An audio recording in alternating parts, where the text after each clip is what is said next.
Așa este, Mihaela, aceasta este informația parvenită de la compania aeriană. Această aeronavă nu va mai efectua niciun zbor, însă trebuie să vă spun că a fost dezinfectată, a fost și aseară, imediat după ce echipajul de zbor s-a întors din Bologna.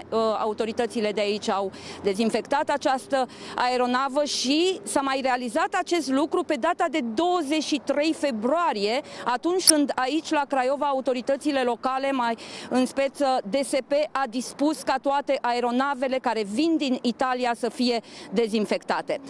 Ce vreau să vă spun însă este cu totul și cu totul altceva. Avem o informație de ultimă oră.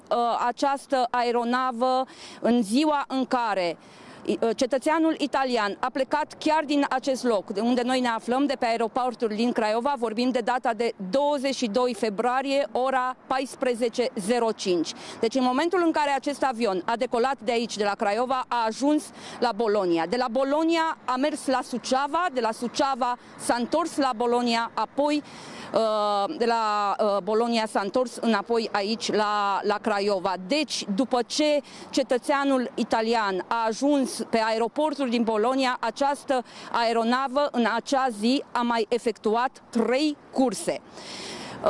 Bineînțeles, așa cum spuneai și tu, este o mobilizare incredibilă aici la Craiova. E foarte greu să stabilești care sunt toți pasagerii care au fost în aceste curse.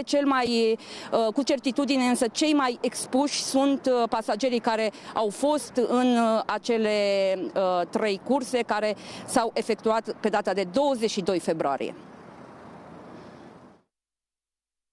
Dar nu mai plătim nimic. Nu mai plătești nimic. Și mâine Colațiunea e la 8 dimineața. Tu ești la 9 aici. Când am ajuns la aeroport, mi-a zis că se anulează zborul. Nu mi-a dat un motiv anume.